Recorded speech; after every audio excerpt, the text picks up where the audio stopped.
Bonjour et bienvenue sur Pipe en délire, présenté par Tonton Redux. Je vais à présent vous expliquer de manière scientifique, parce que j'ai la science infuse, je suis gâté de ce côté, de comment mélanger ces tabacs. Allez, venez. Premier tuto, comment mélanger ces tabacs. Donc à présent nous accueillons du semois, langue de chien, bien sec, comme il se doit, avec un vieux Bruges un peu plus humidifié. Ce mélange est excellent, équilibré, succulent, du moins à mon goût. Le dosage est de 60-40. Bon, très important aussi pour ne pas foirer son mélange, le semois doit être à la gauche du brugeois.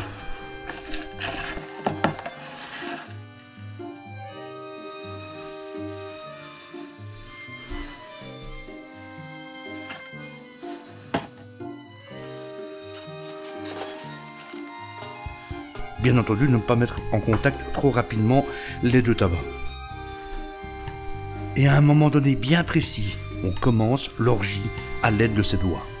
Vous pouvez tous les utiliser, ou pas. Il n'y a pas de règle de ce point de vue.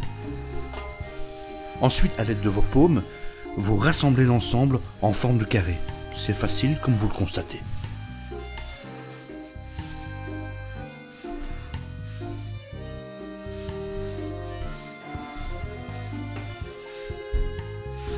Jamais, mais vraiment jamais en triangle. C'est trop dangereux. Votre petit-fils passe par là et le confond avec un petit morceau de gâteau. Non seulement ce ne serait pas bon pour sa santé, mais surtout, vous perdriez un savoureux mélange pour vos bouffardes. Au prix que ça coûte, il n'est pas interdit d'en faire un cercle. Néanmoins, il faut qu'il soit dans ce cas parfait. Aidez-vous d'un compas, c'est assez complexe. Le jeu n'en vaut vraiment pas la chandelle. Et en cas de non-perfection, ça va engendrer chez vous une frustration qui amènera une déception immense lors du fumage. Bref, préférez le carré. Vient ensuite l'étape suivante, le bourrage. Et on ne rit pas avec ça. Une pincée de jeune demoiselle pour la première introduction au fond du foyer, ne pas tasser. Ensuite, toujours sans tasser, quelques pincées de jeune homme trentenaire. Une fois à fleur du fourreau, je tasse généralement avec l'index, en tassant les contours de la pipe, et très légèrement le centre. Pour un meilleur visuel vidéo, j'utilise ici un bourre-pipe, des plus élégants, mais c'est pas le sujet ici. Une autre vidéo vous parlera prochainement de cet outil fabuleux, aux multiples facettes que la plupart d'entre vous ne soupçonnent même pas. Une fois cette opération délicate, mais indispensable, réalisée, une dernière pincée viendrait compléter le pot. Quelques millimètres sous sa hauteur maximale. Et ce, en tournant de manière virile et vigoureuse dans le sens anti-horaire. Le sens est très très important.